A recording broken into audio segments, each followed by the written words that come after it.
धन्यवाद विद्यार्थियों।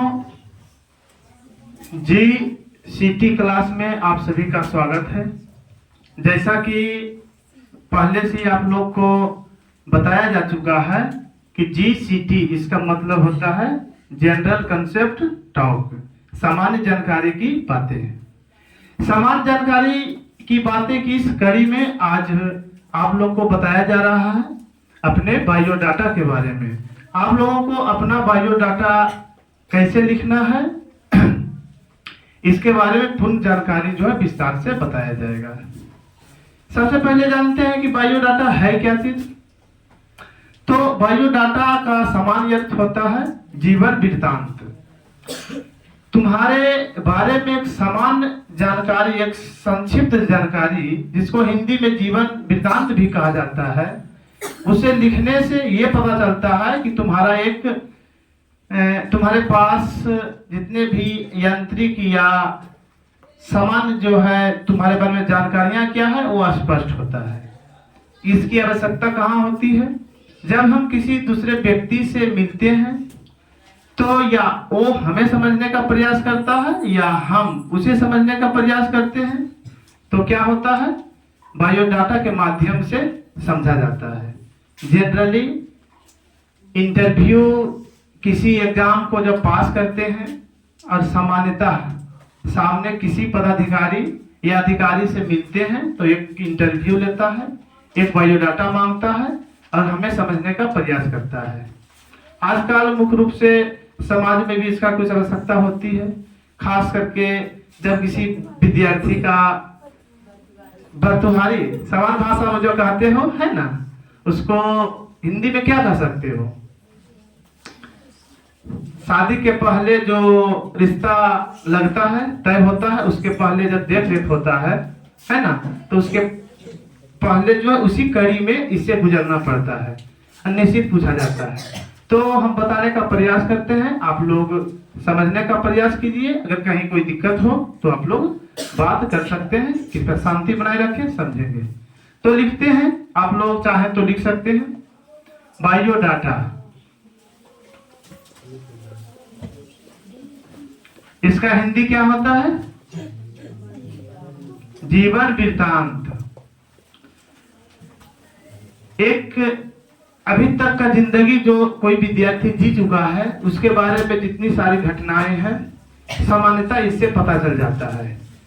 तो सबसे पहले जीवन वृत्तांत किसी को बताना हो, लिखना हो, तो कैसे लिखेंगे, कहां से शुरू करें? तो एक तो ये हो सकता है कि सामने वाले, जानने वाले या आपसे बात करने वाले आपको जानता हो या नहीं जानता हो। अगर जान रहा है तो नाम भी जान रहा है, जनरली समान चीजें जान रहा है। सब कुछ नहीं जान रहा है क्योंकि वो आपके बारे में जानना चाह रहा है, तभी तो आपका बायोडाटा मांग रहा है या बोलने के लिए कह रहा है ना। तो अगर नहीं जान रहा है, अनजान है, तो सबसे पहले नाम बताना है। क्या बताएंगे? नेम। सबसे पहले अगर बायोडाटा में अगर कोई चीज लिखना है तो वो लिखना है आपका अपना नेम। क्या लिखना है? नेम लिखना है, ठीक है। और इस जानकारी को, पूरे आपकी जानकारी को विभिन्न कड़ी में हम बताना चाह रहे हैं, विभिन्न जो है दृष्टिकोण से, विभिन्न तरह से बताना चाह रहे हैं। इसीलिए सबसे पहले अपना पर्सनल, आपका व्यक्तिगत जो होता है जानकारी उसको लिख दें। अगर व्यक्तिगत जानकारी लिखते हैं तो उसको कहते हैं पर्सनल डिटेल्स।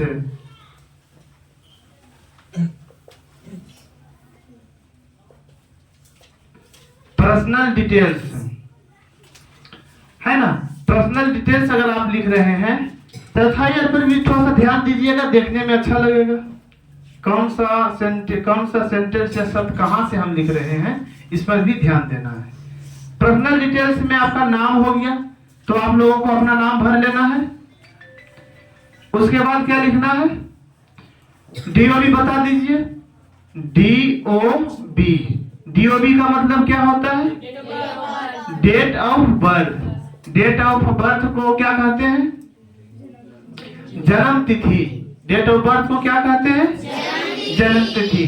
तो किस विद्यार्थी का क्या जन्म तिथि है, कब जन्म हुआ है, सबको अपना अपना जन्मतिथि याद होना चाहिए। आप सबको याद है? Yes sir. आप सभी को याद है? Yes sir. देखिए, सामान्यतः एक शब्द आप लिख सकते हैं कास्ट। जनरली अगर कोई सामान्य आदमी पूछे, समान कोई इंसान पूछे, ना कास्ट पूछेगा ना ही कास्ट बताना है, लेकिन विशेष अवसर पर कास्ट बताना ही पड़ता है ना। यहाँ तक कि बिहार सरकार विभिन्न फॉर्म फिलअप करवाती है, ये करवाती है, तो कास्ट उसमें कई कैटेगरी भी होते हैं, जाति में कई उपजातियां भी है, वो भी पूछती है, BC1 BC2 जनरल, ये सब होता है ना, SC ST, तो ये भी आप बता देते हैं तो कोई आपत्ति नहीं है। तो या DOB हो गया, कास्ट हो गया, और सारी चीजें अगर बताएं तो एक होता है गोत्र, नाम सुने हो? सबका अलग अलग गोत्र है। शायद कोई विद्यार्थी, बहुतों विद्यार्थी नहीं जानता होगा, तो जो विद्यार्थी अपना अपना गोत्र नहीं जानते हो, ठीक, अपने अपने पंडित जी से, अपने अपने पेरेंट्स से, या अपने अपने घर में बूढ़ों से, बुजुर्गों से पूछ के आना है कि मेरा गोत्र क्या है, मेरा ये क्या है ना। इसमें भी कई कैटेगरी होते हैं, बहुत से होते हैं। आप लोग किस गोत्र का है? कश्यप कोई बोल रहा है ना, कोई होगा इस तरह से, कश्यप भी एक गोत्र है, ठीक है, हो सकता है। अगला जानकारी जो देना है वो है height, HEIGHT, height. Height means क्या होता है? लंबाई या ऊंचाई, कितना आप लंबा है, ऊंचा है ना। तो जनरली विद्यार्थी नहीं बल्कि कोई व्यक्ति, सामान्य युवक को हो, युवती को हो, है ना, टीनेजर्स जो भी होते हैं, किस एज के हो सकते हैं? 5 फीट 2 इंच, 3 इंच, या 5 फीट, 5 फीट में 1 इंच कम, इस तरह से हो सकता है। तो इसमें 2 शब्द आ रहा है, फीट और इंच। इसके बारे में थोड़ा सा जानकारी प्राप्त कर लेना है। जैसे 1 फीट बराबर कितना इंच? 1 फीट बराबर 12 इंच। 1 फीट बराबर 12 इंच, है ना। 1 गज बराबर कितना इंच? हाँ, 1 गज बराबर 3 फीट बराबर 36 इंच। 1 मीटर बराबर कितना होता है? 100 सेंटीमीटर। इंच में बताए तो 39.4 इंच, है ना। इस तरह से गज और मीटर में अंतर हो जाता है 36 और 3 फीट 4 इंच, 3 इंच 3.4 इंच का अंतर हो जाता है ना। तो अगर हमें लिखना है, हाइट लिखना है 5 फीट 2 इंच, एक बार ऊपर में इस तरह से कोमा देते हैं तो फीट होता है, 2 बार कोमा देते हैं इंच होता है। यहां तक कंफर्म है सब, है ना। तो इस तरह से ये क्या लिखा गया है? 5 फीट 2 इंच। तो आपका हो गया, हाइट हो गया। चाहे तो आप ठीक ठाक हैं, ज्यादा वजनदार नहीं है ना, ज्यादा हल्का भी नहीं है, तो आप वेट लिख सकते हैं। क्या लिख सकते हैं? वेट लिख सकते हैं। वेट में जो आपका वजन है 50 किलोग्राम, 45 किलोग्राम, 55 किलोग्राम, जो भी आपका है, या आपका जो कर रहा है इच्छा कि हम इतना लिख दे ठीक ठाक रहेगा, वो लिख सकते हैं, है ना। समानता इससे बहुत कुछ होना जानी नहीं होता है। उसके बाद क्या लिखे? आप अपना कलर बताइए। कंप्लेक्शन आपको लिखना है ना। इसको कर रहे हैं ना आप लोग सब? कंप्लेक्शन में होता है आपका कलर, यानी आपका शारीरिक कलर जो है, आपके बॉडी का कलर क्या है, ये क्या है। जिसको जनरली लिखा जाता है क्या? फेयर कलर, है ना। फेयर मीन्स क्या होता है? गोरा। फेयर कलर, कोई भी किसी का कलर का हो, लिखता तो फेयर ही है ना। व्हाइट फेयर कर दो, ज्यादा गोरा है, खूब गोरा लिख दो व्हाइट फेयर, बहुत गोरा है। तो ये इस तरह से सिंपल जो है आपके बारे में जो है जानकारी मिल रही है। और उसके बाद क्या लिख सकते हैं? एम भी लिखा जा सकता एम लिखा जा सकता है ना। और हॉबीज, HOBBIES। एक से ज्यादा अगर लिखते हैं तो हॉबीज कर दीजिए।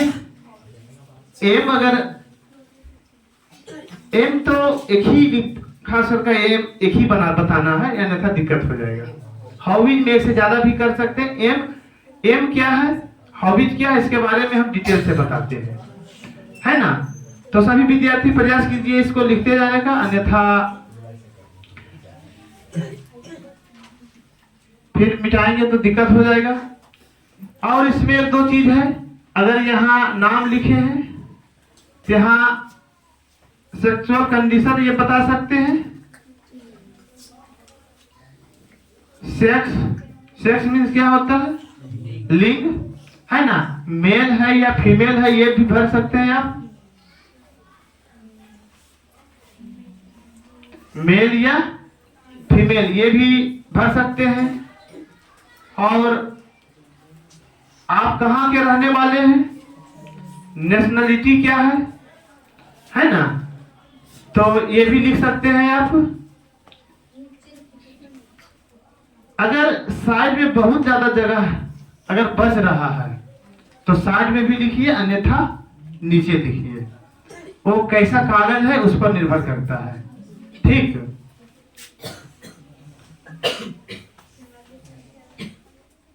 नेशनलिटी, नेशनलिटी में हम लोग क्या लिखेंगे, इंडियन। नेशनलिटी में क्या लिखेंगे, इंडियन लिखेंगे। हम लोग हम लोग का नेशनलिटी क्या है, इंडियन है ना। और कई चीज है, आप चाहें तो रिलीजन भी लिख सकते हो।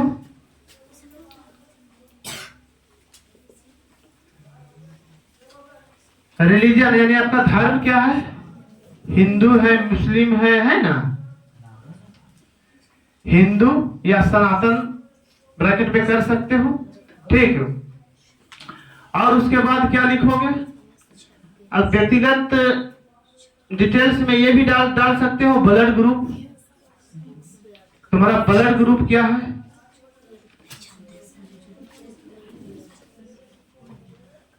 ब्लड ग्रुप,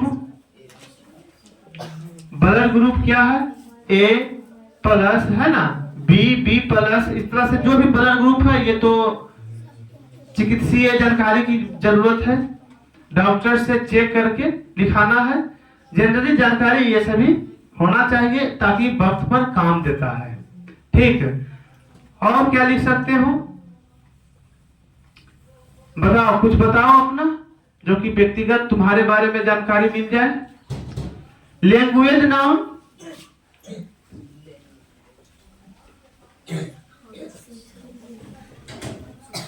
लैंग्वेज नाउन दो विषय के बारे में जरूर बताना, हिंदी एंड इंग्लिश। संस्कृत भी लिखा जा सकता है क्योंकि प्रत्येक विद्यार्थियों को क्लास 10 तक संस्कृत पढ़ना जरूरी है ना। तो हिंदी इंग्लिश एंड संस्कृत, ये 3 विषय आप दे सकते हैं क्योंकि संस्कृत का प्रमाण पत्र भी आपके पास हो सकता है। इस तरह से लैंग्वेज नाउन में आप हिंदी इंग्लिश एंड कर सकते हैं संस्कृत। एक विद्यार्थी प्रश्न किए कि इधर लिखे या नहीं लिखे। इधर आपके ऊपर निर्भर करता है, आप जिस पेज में लिख रहे हैं उसके ऊपर निर्भर करता है। अगर पेज में बहुत ज्यादा लग रहा है कि राइट साइड जगह है तो आप छोटे छोटे जानकारी को इधर भी फिल कर सकते हैं, अन्यथा लग रहा है कि पेज ज्यादा जो है राइट साइड में नहीं बच रहा है तो आप नीचे में ही लिखिए, क्योंकि लंबा होगा इसीलिए थोड़ा सा उधर लिख दिए हैं।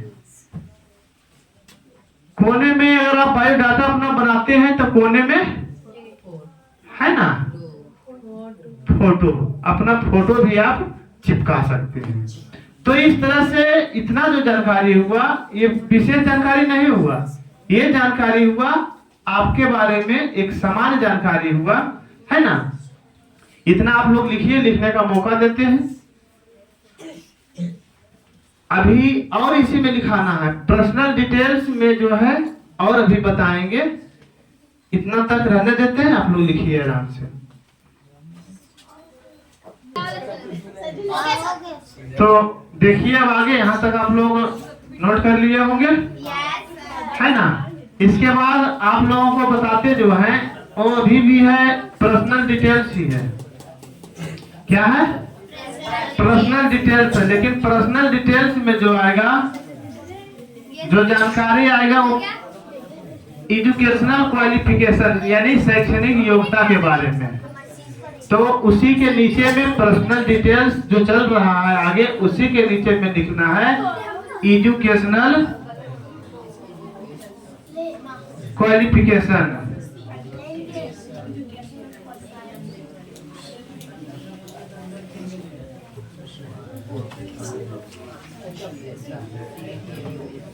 एजुकेशनल क्वालिफिकेशन है ना। एजुकेशनल क्वालिफिकेशन मतलब आप स्कूलिंग सबसे पहले कहाँ से किए हैं। स्कूलिंग मीन्स समझते हो? स्कूलिंग मीन्स होता है मैट्रिक तक की पढ़ाई। तो आप स्कूलिंग लिख सकते हो या मैट्रिक लिख सकते हो, ठीक। मैट्रिक लिख सकते हो या स्कूलिंग भी लिख सकते हो। यहाँ पर क्या लिख सकते हो?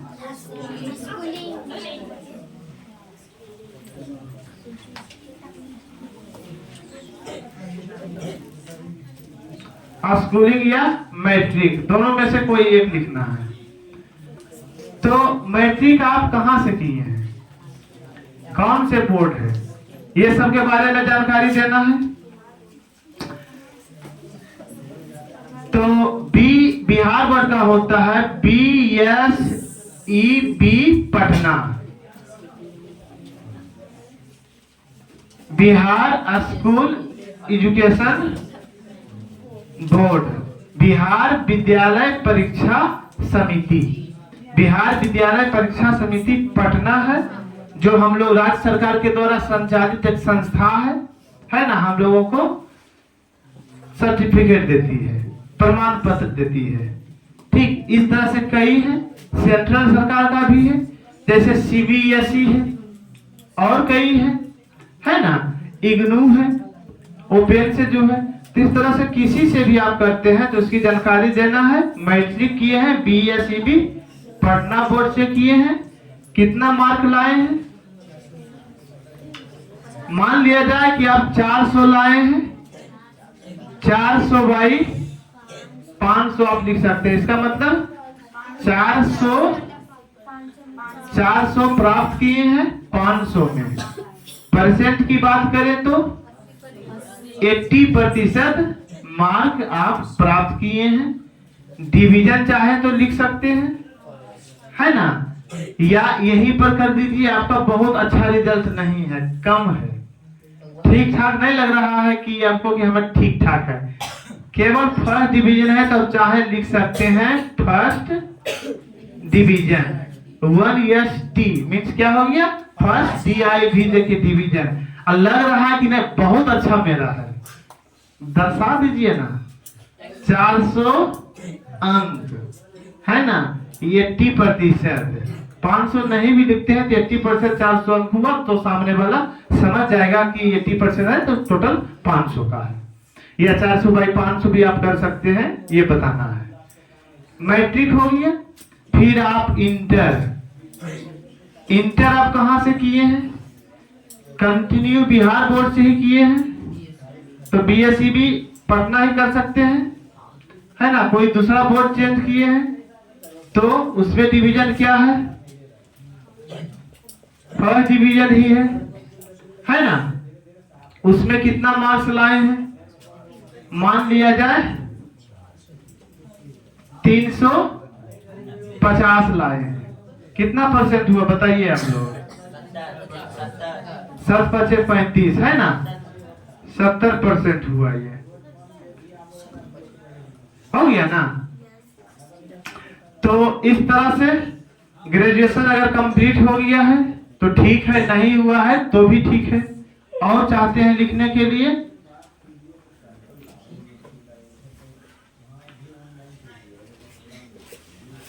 ग्रेजुएशन भी आप कर लिए हैं, है ना। तो ग्रेजुएशन 3 वर्षों में होता है। देखो मैट्रिक इंटर तक का अब बिहार बोर्ड करवा रही है ना। मैट्रिक तक बिहार बोर्ड करवा रही है, लेकिन जब ग्रेजुएशन करने की बात आता है तो बिहार बोर्ड ग्रेजुएशन नहीं करवाती है। एक बात का ध्यान रखना है, शायद पता नहीं होगा, है जानकारी आप लोगों को? क्या जानकारी है?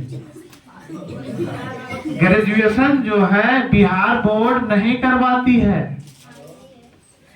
ना। ये यूनिवर्सिटी करवाती है, विश्वविद्यालय करवाती है।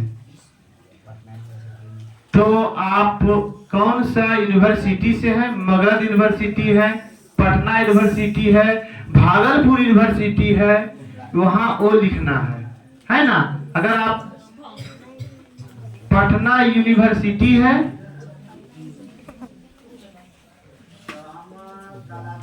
पटना यूनिवर्सिटी है तो पटना यूनिवर्सिटी लिखना है। इसमें फर्स्ट ईयर कितना लाए हैं, सेकेंड ईयर कितना लाए हैं, थर्ड ईयर कितना लाए हैं, है ना। तीनों को अलग अलग दर्शाना है। ठीक, जितना मार्क्स आया है उस तरह से जो है, कितने पेपर का है, 350, 360, 380, फाइनल कितना होगा?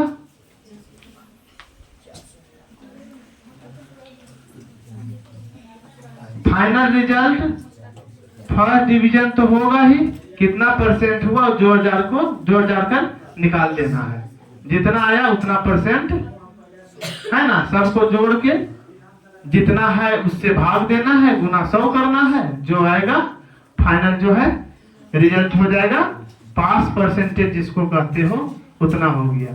ये जो जानकारी सामने वाले को मिलेगा ये हो गया ये आपका पर्सनल डिटेल्स, आपका व्यक्तिगत जानकारी हो गया, और ये एक बायोडाटा के लिए पर्याप्त है। अगर इतना आप लिखते हैं तो निश्चित रूप से कहा जाएगा कि ये जानकारी विद्यार्थी के पास, सामने वाले के पास, इस बच्चा के पास, इस व्यक्ति के पास बहुत अच्छा जानकारी है, कोई दिक्कत नहीं है। ये हो गया पर्सनल जानकारी। उसके बाद जो हम लोग बात करेंगे फैमिली डिटेल्स के बारे में, क्योंकि आपको ही नहीं बल्कि आपके परिवार को भी समझना चाहेगा। फिर आप कहाँ से बिलोंग्स करते हैं, रहन सहन का आप कहाँ है आपका, इसको भी जानने का प्रयास करेगा। तो इतना आप लोग नोट कीजिए, बारी बारी से हम आप लोगों को बता रहे हैं। तो सभी विद्यार्थी आप लिख लिए हैं। इस तरह से पर्सनल डिटेल्स यानी किसी व्यक्ति के बारे में जो पूर्ण जानकारी होती है, डिटेल्स होता है, पूरा विवरण जो होता है, व्यक्तिगत विवरण जो था वो बता दिए हैं। अब आ जाते हैं फैमिली डिटेल्स के बारे में। हो सकता है कि सामने वाले व्यक्ति आपको, है ना, और आपके साथ साथ आपके फैमिली के बारे में समझना चाह रहा हो। तो यहाँ हम लिख चुके हैं। क्या है फैमिली डिटेल्स? सबसे पहले पिताजी का नाम बताना है। आपके पिताजी का नाम क्या है? अगर आपके पिताजी कहीं बाहर से रहे हैं तो फ्रॉम बिलोंग्स कर सकते हो, उस जगह का नाम भी बता सकते हो, अन्यथा छोड़ देना है। फादर को ऑक्यूपेशन क्या है, मतलब पेशा क्या है? देखिए यहाँ पर जरूरी है भी, जरूरी नहीं भी है। अगर लग रहा है कि अपने पिता का जो ऑक्यूपेशन है बताने से मेरा व्यक्तित्व और निखार आता है, अच्छा होता है, बता सकते हैं। जैसे आपके पिताजी एक ऐसे काम कर रहे हैं जैसे देश सेवा कर रहे हैं, है ना, सैनिक है, तब बता सकते हैं कि हमारा पिताजी एक ऑक्यूपेशन जो एक सर्विसमैन है, जो एक सैनिक है ना, देश की सेवा कर रहे हैं। और आपके पिताजी चोर है, जेल में, तब वो बताओगे तो नहीं बताना है ना, तब उसको छोड़ के चलना है। ऐसा नहीं कि ये बताओगे कि नहीं हमारे पिताजी जो है शराब पीते हैं, फलाना जगह जो गिरे गए थे उस दिन वही, नहीं बताना है, कट जाएगा कम से कम 2 लाख। उसी तरह से मदर्स के बारे में भी, मदर्स नेम क्या है आजकल बताने में किसी प्रकार का संकोच नहीं करना। जनरली होता है क्या मम्मी का नाम नहीं बताना चाहिए, ऐसा माना जाता था। एक बार तो ऐसा हुआ था ना कि हम गए थे अपने गांव की तरफ से, दोस्त की तरफ से, किसी लड़की को देखने के लिए, रिश्ता तय करने के लिए। पूछ दिए कि बुआ नाम बताओ अपना। वहां पर एक बगल में बूढ़ा बैठे हुए थे, इस तरह से टूट पड़े ना कि बरतुहार क्या हुआ, लगता है हमको भागना पड़ेगा। कोई जमाना था कि नाम बताना जो है गुनाह माना जाता था, फिर भी कुछ सीखे कि चलो भाई नाम पूछना, लड़की का नाम पूछना गुनाह है, नाम मत पूछो। अभी तक आधे जब भी कहीं अब जाते हैं ये नहीं कहते हैं कि नाम क्या है, सीधे अब कहते हैं अपने बारे में बताओ कुछ, ताकि कुछ बात कर सके। अपने बारे में बताइए कुछ ताकि आपसे कुछ बात कर सके। ऐसा बोलते हैं, स्वाभाविक है कि फर्स्ट जो अगर मुंह से निकलेगा वो अपना नाम ही निकलता है, किसी प्रकार का दिक्कत नहीं है ना। तो थोड़ा सा घटना बताएं मेरे साथ जो घटना घटा है ना। तो इस तरह से जो है ये हो गया फादर और मदर का ऑक्यूपेशन जो हो गया, जहां ठीक ठाक है बताना है, अगर लगे कोई फायदा नहीं है, कोई विशेष नहीं है, नहीं बताना है। उसके बाद ब्रदर सिस्टर के बारे में ये भी उसी तरह से आगे चलना है। इल्डर ब्रदर मीन्स और यंगर ब्रदर मीन्स हाँ छोटा भाई। इस तरह से इल्डर ब्रदर जो है बड़े भैया जी की आप कितने हैं ये तो आपको लिखना है ना, 1 2 3 भी कर सकते हो। इसी तरह से सिस्टर भी है, जो भी है, ज्यादा तो नहीं 2 3 4 5 होगा, ऐसा तो होगा नहीं, 2 या 3 यही काफी हो गया है, मिला जुला के हो जाता है। तो जो भी 1 2 है लिख देना है। अगर उनका ऑक्यूपेशन भी अगर बताना चाहते हो, अच्छा है, सैनिक है, देश सेवा है, टीचर है, अच्छा कोई रैंक पर है, ठीक तो बता सकते हो, अन्यथा छोड़ देना, जो है वही बताना है। अगर सिस्टर तुमसे कोई अगर छोटा या बड़ा जो भी है इस तरह से अगर है तो इसको बताना है, बाकी छोड़ देना है। अब उसके बाद आ जाता है address for communication. Address for communication का मतलब होता है पत्राचार का पता। पत्राचार का पता, जहां कोई लेटर आता हो, पत्र आता हो, कोई चीज मंगाना हो, तुम्हारा घर जहां स्थायी पता जो है उसको बताना है। एट विलेज लिखा हुआ, विलेज जगह पर एट भी लिख सकते हो, सब समझ जाते हैं, चलता है, शॉर्ट में लिखाता है। एट छदेनी पीओ लोहान, जैसे अपना हम अगर हम लिखे तो आप लोग भी लिख सकते हैं एट लुटौत या विलेज लुटौत, है ना। पीओ छठियारा भाया, देखिए एक हेड पोस्ट ऑफिस जो होता है उसको भाया कहते हैं, उसी के अंदर कई छोटे छोटे पोस्ट ऑफिस जो होते हैं, डाकघर होते हैं, बटे होते हैं, ठीक। तो ये सब इस एरिया में जितना सबका हेड पोस्ट ऑफिस जो है कहाँ है, चेवाड़ा है, और उसका पिन कोड जो होता है हेड पोस्ट ऑफिस का होता है। जैसे लोहान है, चेवाड़ा के अंतर्गत लोहान हो गया, छठियारा हो गया, सबका पिन कोड वही होगा, कितना 811304, है ना। इस तरह से हो गया। तो भाया समझ गए। पीएस मतलब पुलिस स्टेशन, जिसको कहते हैं हिंदी में थाना। हिंदी में क्या कहते हैं, थाना। थाना कहाँ है, करंटे। जिनका जहाँ भी कुछ बहुत से विद्यार्थी यहाँ पर होंगे जो बाहर से आए हैं पढ़ने के लिए, उनका नहीं भी होगा, तो जहाँ जो होगा वो अपना लिख लेंगे। उसके बाद ब्लॉक, किस ब्लॉक में आपका गांव है, चेवाड़ा। किस डिस्ट्रिक्ट में है, शेखपुरा। पिन कोड फिलअप करके मोबाइल नंबर, देखिए मोबाइल नंबर आजकल अगर पत्राचार का पता दे रहे हैं, कुछ दीजिए या नहीं दीजिए, मोबाइल नंबर जरूर दीजिए। हाँ कोई मोबाइल नंबर होता है कि नहीं इसको जो है वायरल नहीं करना है, व्यक्तिगत है, छिपा लीजिए, गार्जियन का दे दीजिए, लेकिन देना है ना। हाँ तो देते समय इस बात का ख्याल रखना कि इस मोबाइल नंबर को वायरल करना है या नहीं करना। अगर व्यक्तिगत है ना, तो उसको नहीं डालना है, गार्जियन का डाल देना। ईमेल आईडी सब समझ रहे हैं। जैसे आपके स्कूल का ईमेल आईडी क्या है, M2PS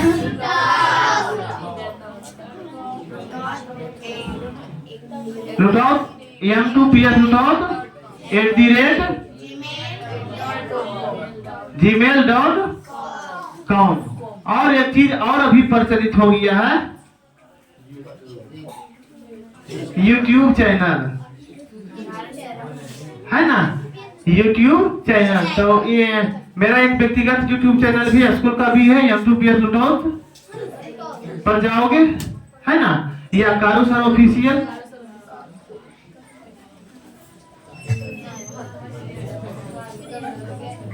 कारू सर ऑफिशियल पर जाके भी जो है इस पूरे बायोडाटा को देख सकते हो। हाँ, एक चीज और समझा रहे हैं, है ना, इस पूरे बायोडाटा जो आज बता रहे हैं, लोड कर रहे हैं, ये वीडियो जो है कारू सर ऑफिशियल पर जाकर भी तुम लोग देख सकते हो, पुनः समझ सकते हो। तो इस तरह से आपका जो है बायोडाटा, आपका जीवन वृत्तांत पूरा होता है। फिर जीसीटी जनरल कॉन्सेप्ट टॉक की अगली कड़ी में मिलेंगे। तब तक के लिए धन्यवाद। जय हिंद।